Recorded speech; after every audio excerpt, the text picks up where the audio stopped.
দেখো বোন, আমাদের মধ্যে দুই টাইপের ছেলে আছে। এই দুই টাইপের ছেলের মধ্যে কে তোমাকে ভালোবাসে আর কে তোমার সাথে টাইম পাস করতে আসে, এইটা তুমি কিভাবে বুঝবা? দেখো, আমি বলি, যে তোমাকে ভালোবাসেই না সে তোমার কোনো কিছুতেই বেশি একটা আগ্রহ দেখাবে না। তারা ভাবে যে ও কিছু করলেও আমার কি, আবার না করলেও আমার কি। ওরা জাস্ট তোমাকে কিছু বলবে না।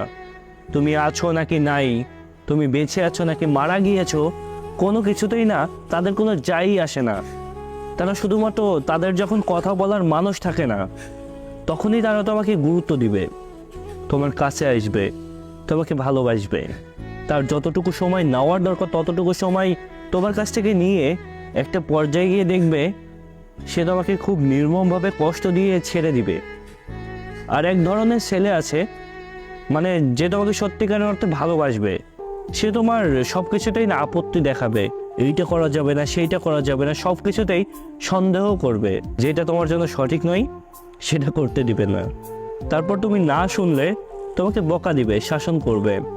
আবার সেই মানুষটাই দিন শেষে তোমাকে বুকে টেনে নিবে, কারণ সেই ছেলেগুলোই জানে যে দুনিয়ার মানুষগুলো ঠিক কেমন টাইপের হয়। কারণ তারা ছেলে, তারা সমস্ত পরিস্থিতি মোকাবেলা করে তারপরে এখানে এসে দাঁড়িয়েছে। কারণ সেই ছেলেগুলো চায় না যে তুমি কোনো প্যাচের মধ্যে পড়ো, বিপদে পড়ো। আর এই ছেলেগুলোই তোমার লাইফ পার্টনার হওয়ার যোগ্যতা রাখে। এখন এই টাইপের ছেলেগুলোর মধ্যে তুমি কাকে চয়েস করবে সেটা সম্পূর্ণই তোমার পার্সোনাল ব্যাপার। কারণ আমার মনে হয় তোমার ওই টাইপের ছেলেগুলো পছন্দ না যে টাইপের ছেলেগুলো তোমাকে শাসন করে। তখন তুমি ভাবো, ও তো আমাকে এখনই শাসন করে এত, তাহলে বিয়ের পরে তো আমার গায়ে হাত তুলবে। কিন্তু তুমি যখন তার কথাগুলো না শুনবে, যখন তুমি কোনো বিপদে পড়বা, তখন তুমি ঠিকই উপলব্ধি করতে পারবা যে তার শাসনটা তোমার জীবনে কত বেশি গুরুত্বপূর্ণ ছিল।